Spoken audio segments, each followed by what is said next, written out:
जो हमारा आज का टॉपिक है वो है इलेक्ट्रोमैग्नेटिक रेडिएशन। नाम ही बता रहा है इलेक्ट्रो फॉर इलेक्ट्रिक, मैग्नेटिक। अगर दोनों फील्ड एक साथ एग्जिस्ट करे, electric component as well as magnetic component एक साथ एग्जिस्ट करे और वो दोनों कंपोनेंट एक दूसरे के म्यूचुअली परपेंडिकुलर हो, तो ऐसे रेडिएशंस को हम लोग इलेक्ट्रोमैग्नेटिक रेडिएशंस के नाम से जानते हैं। कोई दिक्कत? तो देखो साफ साफ लिखा हुआ है, जो रेडिएशंस होती है वो फॉर्म ऑफ वेव्स होती हैं, और ये वेव्स के पास दोनों कंपोनेंट है, इलेक्ट्रिक वाला भी और मैग्नेटिक वाला भी। ठीक है, और वेव कैसे ओरिजिनेट होती है? कहीं पर भी डिस्टर्बेंस से। जैसे आपने एक बहुत कॉमन एग्जांपल देखा होगा कि पॉन्ड में हम लोग स्टोन थ्रो करते हैं तो डिस्टर्बेंस क्रिएट होगी जिसकी वजह से वेव्स प्रोड्यूस होती हैं। नॉर्मल। कोई दिक्कत? कोई दिक्कत? ओके, इसमें इतना खास नहीं है, बट तुम्हें बस पता होना चाहिए कि इसके अंदर दोनों कंपोनेंट होते हैं।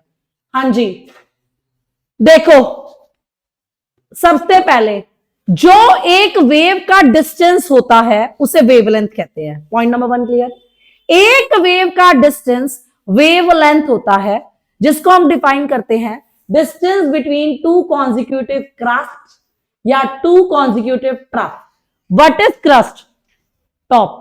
What is trough? Depression. Right? जो भी डिप्रेशन पार्ट है उसे क्या कहते हो? ट्रफ। जो भी उसका हाईलाइटेड पार्ट है उसे आप क्या कहते हो? क्रस्ट। तो distance between two consecutive crest या टू कॉन्जिक्यूटिव ट्रफ को आप वेवलेंथ कहते हो। और सीधी बात बोलूं तो एक वेव का जो डिस्टेंस है उसे आप वेवलेंथ कहते हो। कोई दिक्कत? अच्छा, एक वेव को चलने में कितना समय लगेगा एक वेव को, उसे टाइम पीरियड कहते हैं। क्या कहते हैं? Time period. देखो, time required to travel one wave. Time period क्या होता है? Time required to travel one wave. Clear? Time period clear, wavelength clear. Next, frequency. एक सेकंड में कितनी वेव्स, वो फ्रीक्वेंसी होती है। एक सेकंड में कितनी waves, number of wave produce in 1 second is called frequency.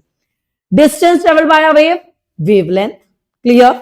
Second thing, time required to travel one wave, time period. एक सेकंड में कितनी वेव्स, वो उसकी क्या होगी? फ्रीक्वेंसी।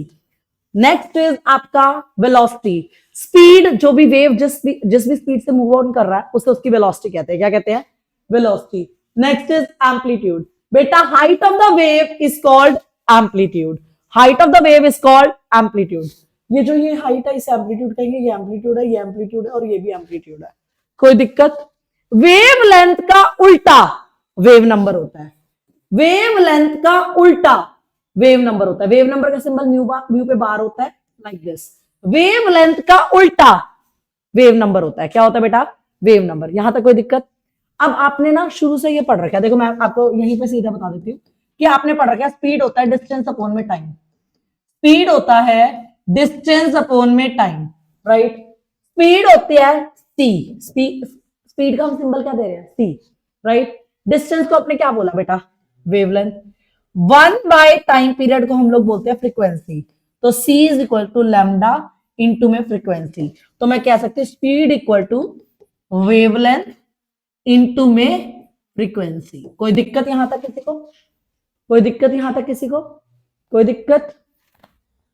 दोबारा सुन लो, distance travelled by a wave is called wavelength. The distance between two consecutive crest is wavelength या two consecutive trough is wavelength. Height of the wave is amplitude. एक वेव को चलने में कितना समय लगा? Time period. एक सेकंड में कितनी वेव्स, आपका फ्रीक्वेंसी हो गया। उसके बाद आपके पास क्या आता है? Wave number which is reciprocal of wavelength. Which is reciprocal of wavelength. कोई इश्यू यहां तक? Mu equal to c by lambda direct कर सकते हो। अब ये कुछ न्यूमेरिकल्स हैं इसके ऊपर बेस्ड। अब हम स्टार्ट करते हैं। सुन लो, वेवलेंथ दे रहा है, पहला क्वेश्चन करवा रही हूं। वेवलेंथ दे रहा है 580 नैनोमीटर। Please focus. 1 नैनोमीटर में 10 टू द पावर -9 मीटर होते हैं। 1 एंगस्ट्रॉम में 10 टू द पावर -10 मीटर होते हैं। 1 पिकोमीटर में 10 टू द पावर -12 मीटर होते हैं। ये कुछ कॉमन कन्वर्जन है, ये आपको पता होनी चाहिए। 1 नैनोमीटर में 10 टू द पावर -9 मीटर होते हैं। 1 एंगस्ट्रॉम में 10 टू द पावर -10 मीटर होते हैं। 1 पिकोमीटर में 10 टू द पावर -12 मीटर होते हैं। राइट? अब इसने मेरे को नैनो बोला। What is nano? 10⁻⁹ मीटर। आपको वेवलेंथ हमेशा मीटर में यूज करनी है। कोई दिक्कत? कोई दिक्कत? अब एक बात बताओ, अभी हमने पढ़ा म्यू क्या होता है? सी बाय लैम्डा। म्यू क्या होता है? सी बाय लैम्डा। म्यू क्या होता है? सी बाय लैम्डा। स्पीड, हम स्पीड ऑफ लाइट लेते हैं, और स्पीड ऑफ लाइट कितनी होती है? 3 × 10⁻, लैम्डा 580 × 10⁻⁹। आ गई फ्रीक्वेंसी, आ गई फ्रीक्वेंसी। अब तुझे क्या चाहिए? Wave number. वेव नंबर मतलब म्यू पे बार, जो कि क्या होता है? 1/, सो इट विल बी 1/580 × 10⁻⁹। कोई इशू? क्लियर? पक्का? ठीक है। अगर ये समझ में आ गया, प्लीज आप मुझे सेकंड क्वेश्चन करके दिखाइए, सेम पैटर्न। 2 मिनट लीजिए और सेकंड क्वेश्चन ट्राई करिए। मुझे विश्वास आप कर लोगे। उड़ा दो। फर्स्टली कन्वर्ट बेटा नैनोमीटर टू मीटर।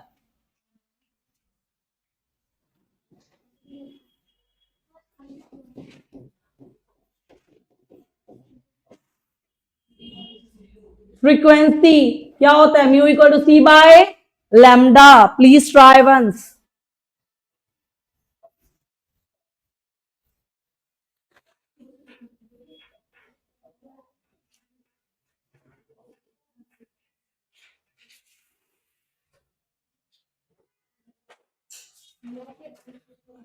हाँ जी, सी कितना होगा? 3 × 10⁸, और 16 × 10⁻⁹। कोई दिक्कत? कोई दिक्कत? आगे बेटा समझ। थर्ड, टाइम पीरियड दे रखा है 2 × 10⁻⁻10। फ्रीक्वेंसी क्या होगी? 1/t।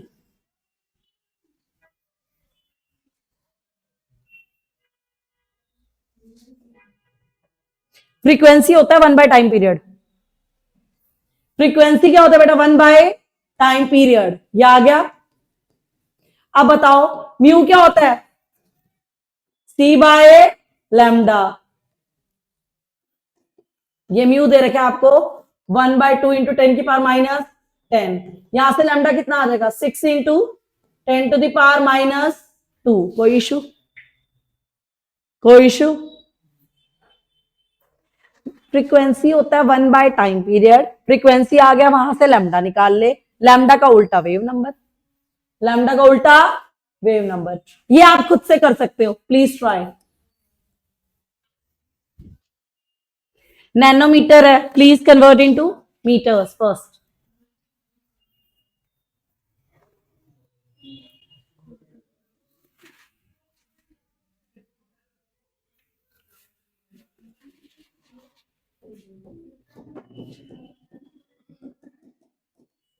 ये होगा फ्रीक्वेंसी। म्यू क्या होगा? C by lambda. 3 × 10⁸, 480 × 10⁻⁹। कोई दिक्कत? और वेव नंबर पूछ रहे तो क्या होगा बेटा? 1/लैम्डा।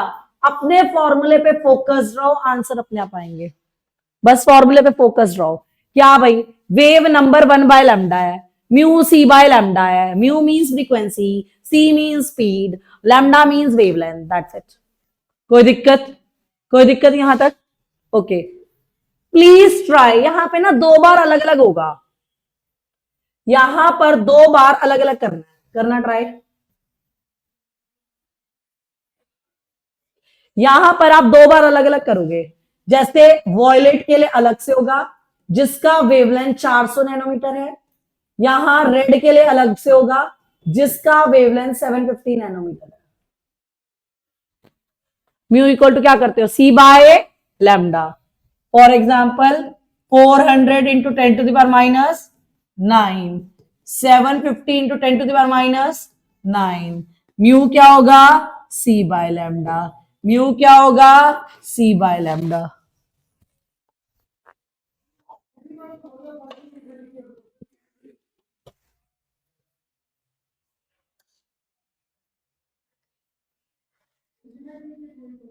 हो गया?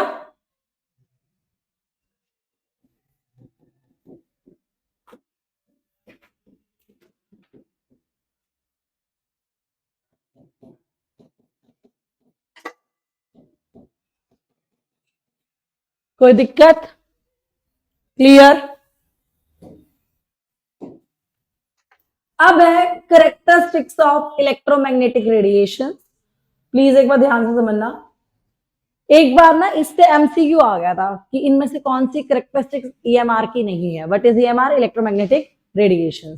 पहली बात ध्यान से सुनना, दे travel with the speed of light. First point, they travel with the speed of light. Electric field, magnetic field, and the direction of propagation, they are mutually perpendicular to each other. Electric field, magnetic field, direction of propagation, they are mutually perpendicular to each other. Third point, ध्यान से सुनना, इनको कभी भी travel करने के लिए कोई मीडियम की आवश्यकता नहीं है। ये मेन 3 पॉइंट्स हैं। कोई दिक्कत? देखो देखो, they consist of electric and magnetic field that oscillate in direction perpendicular to each other as well as direction in which the wave is propagating, मतलब traveling। मैंने आपको पहले ही बता दिया था, electric field, magnetic field and they are mutually perpendicular to each other with the direction of propagation. Done. They travel with the speed of light. Second, इनको travelling करने के लिए कोई मीडियम की आवश्यकता नहीं है। तो देख लो, they travel with the same speed that the speed of light, आप लिख सकते हो that the speed of light. Okay, they do not require any medium for propagation. ये मेन 3 पॉइंट्स हैं। तो पूछा गया था कि इनमें से कौन सी स्टेटमेंट इनकरेक्ट है, तो आपको पता होना चाहिए। दे travel with the speed of light, correct है। ठीक है, इनको प्रोपगेशन के लिए कोई मीडियम की आवश्यकता नहीं है, ये भी करेक्ट है। Electric, magnetic and direction of propagation are mutually perpendicular to each other, ये बात भी सच है। ये 3 करेक्ट माने जाएंगे। कोई दिक्कत? Okay, next is what is electromagnetic spectrum.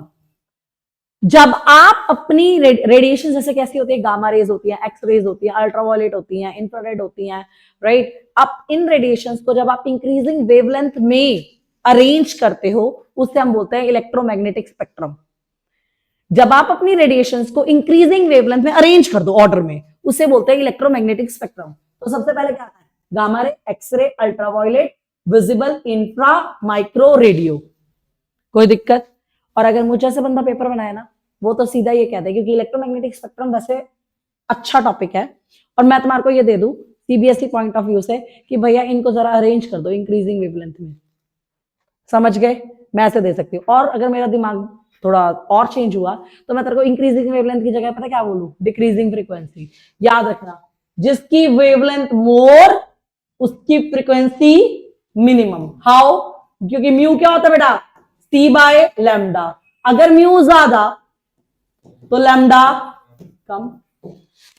समझ गए मेरी बात? तो ऑर्डर यही रहेगा। ऑर्डर क्या रहेगा बेटा? यही। तो मेरी बात ध्यान से समझना, आपको वैसे ही ऑर्डर लर्न होना चाहिए। Gamma, x-ray, ultra, visible, infra, micro, radio. Gamma, x-ray, ultraviolet, infra, micro, radio.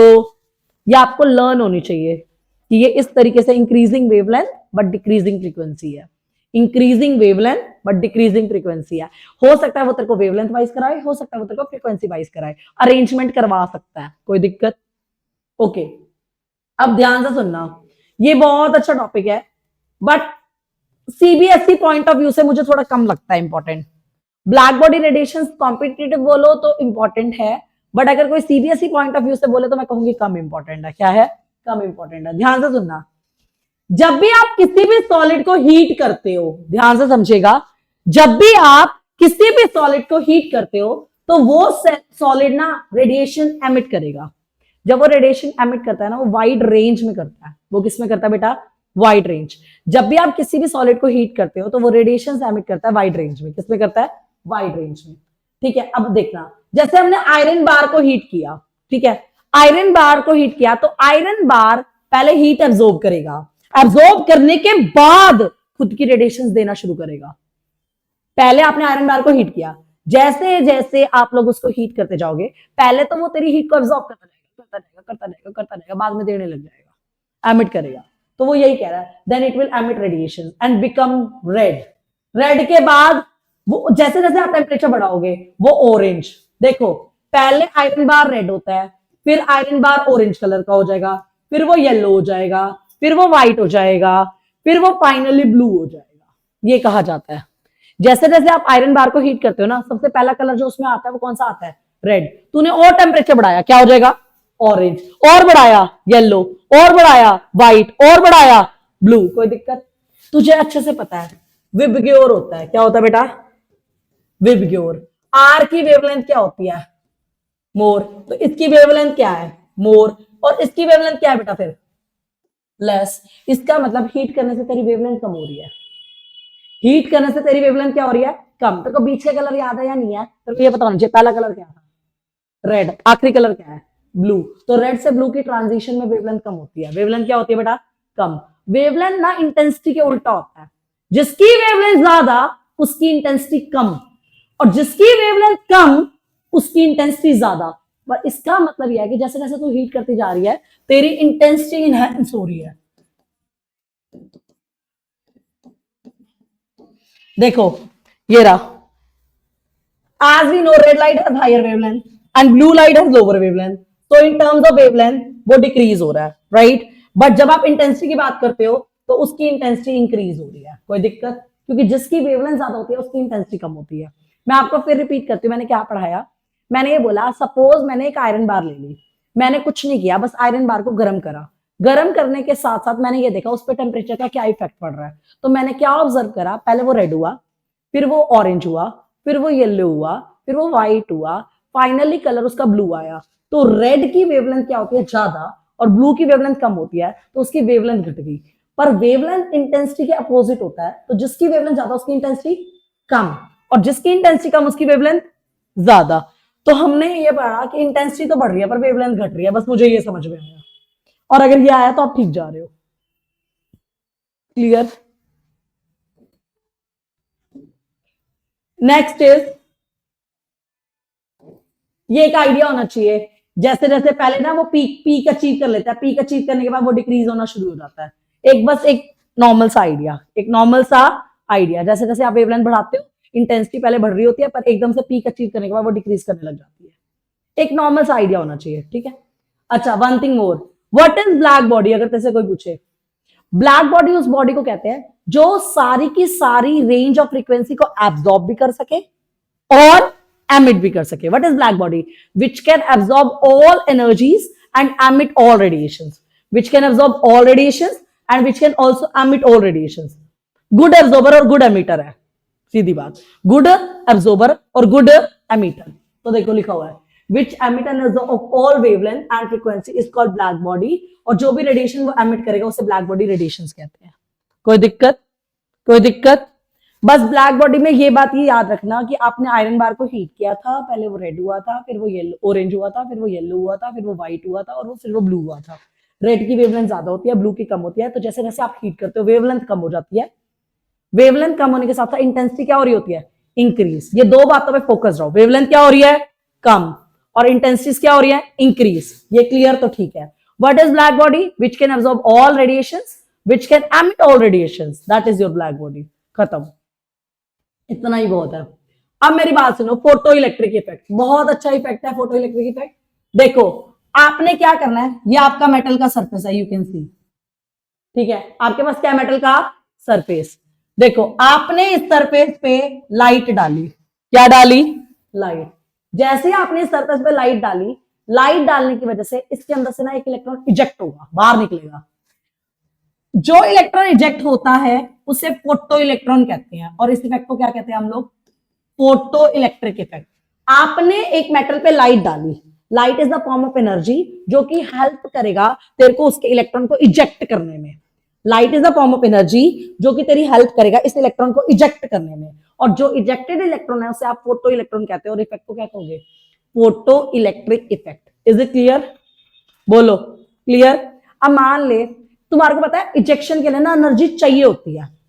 देख मेरे को चाहिए थी 10 एनर्जी, कितनी चाहिए थी? 10। अगर मेरे को चाहिए 10 इजेक्ट करवाने के लिए, तुमने मुझे 8 दी, तो क्या इजेक्शन हो जाएगा? तो अब अगर तुम उस एनर्जी से मिनिमम दोगे मुझे, उससे कम दोगे, तो इजेक्शन कभी नहीं होगा। इजेक्शन कभी भी नहीं होगा, इजेक्शन कभी भी नहीं होगा। क्लियर? अब तूने मुझे 10 की 10 दी, इजेक्शन होगा? बिल्कुल होगा, बराबर दे दिया। फॉर एग्जाम्पल ये मान ले इलेक्ट्रॉन को इजेक्ट होके ना दिल्ली जाना है, ठीक है। इलेक्ट्रॉन को इजेक्ट होके कहां जाना है? दिल्ली। और दिल्ली में जाने का किराया 10 रुपए मान ले, वो एनर्जी 10 है, ठीक है। अब मैंने तेरे को 8 रुपए दिए और कहा दिल्ली पहुंच जा, क्या पहुंच जाएगी क्या? उसका मिनिमम किराया कितना है? 10। 8 रुपए में तेरे को दिल्ली नहीं पहुंचाएंगे। अब मैंने तेरे को 10 रुपए दिए, जा इलेक्ट्रॉन को दिल्ली पहुंचा दे, पहुंच जाएगा? पहुंच जाएगा। अब मैंने तेरे को 12 दिए, सुनो, 10 रुपए में तो पहुंच जाएगा, 2 रुपए में घूम भी लेगा। और वो घूमने फिरने की एनर्जी क्या है? काइनेटिक। क्या है? काइनेटिक। समझ गए मेरी बात? तो वो जो मिनिमम एनर्जी चाहिए तुझे इजेक्ट कराने में, वो तेरी थ्रेशोल्ड है। वो क्या है बेटा? थ्रेशोल्ड। वो जो मिनिमम एनर्जी चाहिए वो क्या है बेटा? थ्रेशोल्ड। क्या है बेटा?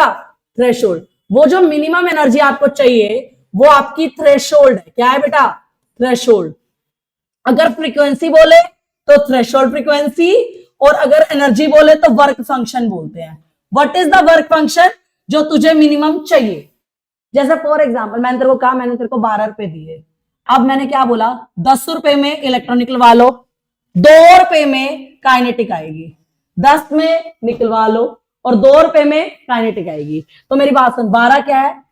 जो भी आप एनर्जी ट्रांसमिट कर रहे हो, उसको दे रहे हो, राइट? ये क्या है? उसकी थ्रेशोल्ड वाली। और ये क्या है? उसकी काइनेटिक। यू मस्ट नो, जो आप एनर्जी सप्लाई कर रहे हो 10 वाली क्या है? उसकी थ्रेशोल्ड वाली एनर्जी, जो आपको मिनिमम चाहिए उसको रिमूव कराने के लिए, दिल्ली पहुंचाने के लिए। और 2 क्या थी तेरी? काइनेटिक। समझ गए मेरी बात? तो जो आप एनर्जी सप्लाई करते हो it will be the sum of two. It will be the sum of two. कोई दिक्कत? कोई दिक्कत? ध्यान से देखना please. The phenomena of ejection of electron from the surface of metal when light of suitable frequency strikes is called photoelectric effect. और वो जो एमिटेड इलेक्ट्रॉन है उसे फोटो इलेक्ट्रॉन कहते हैं। जो इलेक्ट्रॉन एमिट हो रहा है उसे क्या कहोगे? Photoelectron. और जो इफेक्ट है उसे क्या कहोगे? Photoelectric effect. ध्यान से देखना, electron that are ejected from the metal as soon as the beam of light strikes. और ना इनके बीच में टाइम लैग नहीं होता। अगर तूने मेरे को एनर्जी उतनी दी है ना, मैं तो एकदम से कर दूंगी। लेकिन अगर तू एनर्जी कम दे रही है मैं नहीं करूंगी, लेकिन ज्यादा देगी तो भी कर दूंगी, उतनी देगी तो भी करूंगी, ज्यादा देगी तो भी करेंगी, और घूम की भी आऊंगी। समझ गए? समझ गए? अब देखो ध्यान से, for each metal there is a minimum energy which you require. देखो, अगर फ्रीक्वेंसी बोलेगी तो क्या बोलेंगे? Threshold frequency. अगर एनर्जी बोलेगी तो क्या बोलोगे? Work function. एनर्जी की टर्म्स में क्या बोलते हैं हम लोग? Work function. और फ्रीक्वेंसी की टर्म में क्या बोलोगे? Threshold frequency. जो मिनिमम तेरे को चाहिए ना वो थ्रेशोल्ड है। और एनर्जी की टर्म में क्या बोलूंगी? Work function. ओके, ध्यान से देखना। एक बात और, काइनेटिक एनर्जी फ्रीक्वेंसी के डायरेक्ट होती है। काइनेटिक एनर्जी फ्रीक्वेंसी की क्या होती है? डायरेक्ट। जैसे जैसे आप फ्रीक्वेंसी बढ़ाओगे तो उसकी काइनेटिक एनर्जी बढ़ेगी, उसकी काइनेटिक एनर्जी बढ़ेगी। लेकिन काइनेटिक एनर्जी इंटेंसिटी के कांस्टेंट होती है, फर्क नहीं पड़ता। तू यानी कि लाइट कम इंटेंसिटी की डाल रही है या रेडिएशन ज्यादा इंटेंसिटी की डाल रही है, उसमें काइनेटिक एनर्जी का कोई प्रभाव नहीं पड़ता। समझ गए? लेकिन फ्रीक्वेंसी, जो तेरी लाइट की फ्रीक्वेंसी अगर वो ज्यादा है तो काइनेटिक एनर्जी ज्यादा होगी, इस बात का प्रभाव पड़ता है। कोई दिक्कत? ये जेई में पूछा गया था। ये 2 बातें मैं फिर से इलाबोरेट कर रही हूँ। काइनेटिक एनर्जी फ्रीक्वेंसी के डायरेक्ट होती है और इंडिपेंडेंट टू इंटेंसिटी होती है। और इंडिपेंडेंट टू क्या होती है? इंटेंसिटी। तो मैं रिपीट करती हूँ, मैंने फोटो इलेक्ट्रिक इफेक्ट में क्या बोला? मैंने ये बोला, आपके पास मेटल का सरफेस है, आपने इस पे लाइट डाली, लाइट डालते ही ये इलेक्ट्रॉन इजेक्ट करेगा। और कब करेगा? जब तू जो लाइट डाल रहा है वो उसकी मिनिमम एनर्जी से ऊपर होगी, यानी कि उसके वर्क फंक्शन से ऊपर होगी या उतनी होगी। कम में नहीं करेगा, उतने पे भी करेगा और ज्यादा पे भी करेगा। कम में नहीं करेगा, उतने पे करेगा और ज्यादा पे भी करेगा। कोई दिक्कत? अच्छा, जो तुम लाइट की फ्रीक्वेंसी देखते हो वो मिनिमम जो तुझे चाहिए निकालने के लिए वो थ्रेशोल्ड होती है। एनर्जी की टर्म में बोलोगे तो वो वर्क फंक्शन होता है। कोई दिक्कत? अच्छा, ऐसे प्रोसेस में कोई टाइम लैग नहीं होता, जैसे ही डालेगा वैसे हो जाएगा। कोई दिक्कत? काइनेटिक एनर्जी फ्रीक्वेंसी के डायरेक्ट होता है, काइनेटिक एनर्जी तेरे इंटेंसिटी के कांस्टेंट है, फर्क नहीं पड़ता। कोई दिक्कत? अच्छा, फिर इंटेंसिटी पे कौन डिपेंड करता है? कि आप कितने नंबर ऑफ इलेक्ट्रॉन्स इजेक्ट करते हो, कितने नंबर ऑफ इलेक्ट्रॉन्स क्या करते हो? इजेक्ट करते हो। कोई दिक्कत? इंटेंसिटी पे अब एक बात बता, इंटेंसिटी का कोई प्रभाव नहीं है। जितनी ज्यादा इंटेंसिटी उतने इलेक्ट्रॉन निकल के आएंगे। समझ गए? जितनी ज्यादा इंटेंसिटी उतने नंबर ऑफ इलेक्ट्रॉन निकल के आएंगे। और अगर मैं तेरे को ये बोलूं कि मुझे नंबर ऑफ इलेक्ट्रॉन देखना है कि कितने निकलेंगे, वो क्या किस बात पे निर्भर करता है? इंटेंसिटी पे। बोलूं या क्लियर हो गया? वैसे एक बात बताऊं, न्यूमेरिकल आएगा यहां से भी। देखो, वो जो आप एनर्जी सप्लाई कर रहे हो एच म्यू है, मिनिमम आपको चाहिए एच म्यू नॉट है, प्लस में क्या होगी जो बच गई? घूमेंगे, काइनेटिक एनर्जी। कोई दिक्कत? एच म्यू क्या है? जो तूने डाली, तू मुझे 12 रुपए दे रही है तो मेरे 12 ये हो गए, 10 मेरा किराया था निकालने का, ये वो हो गया, जो 2 बच गए मैं घूमूंगी।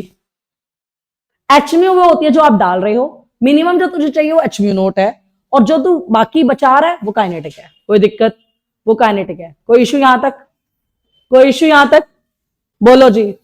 नेक्स्ट इज बेटा Planck's quantum theory of radiation. Please इस बात को समझने के लिए आप इसकी ना एक बार फर्स्ट स्टेटमेंट पढ़िएगा।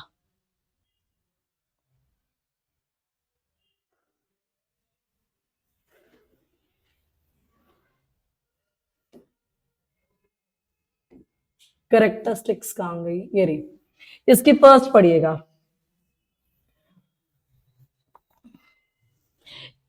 देखो, इसकी फर्स्ट करेक्टरिस्टिक में ये बात है कि जब भी आप रेडिएशन को एमिट करते हो ना, वो कॉन्टिन्यूसली होंगी। वो क्या होंगी?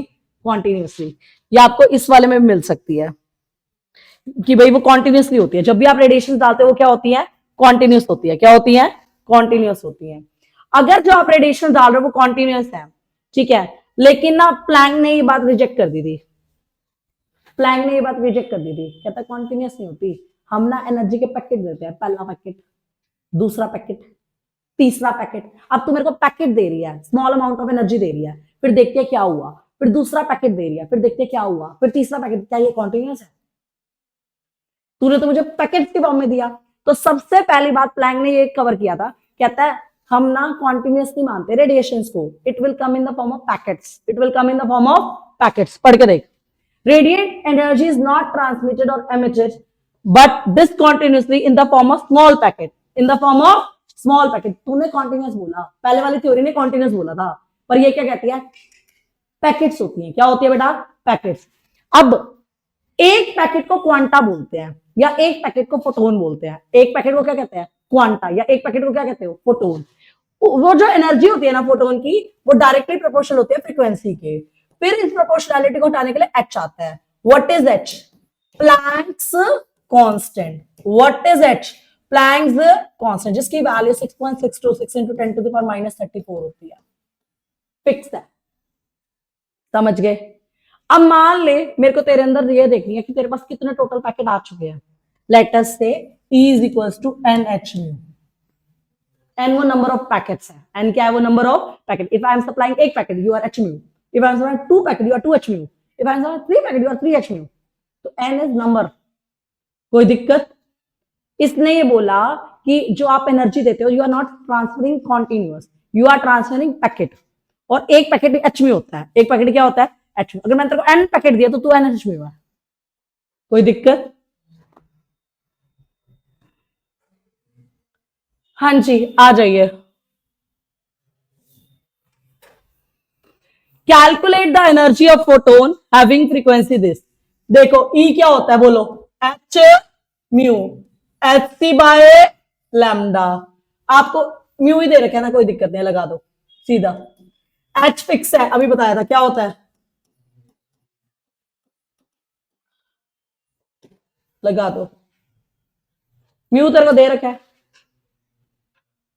Please apply, please apply.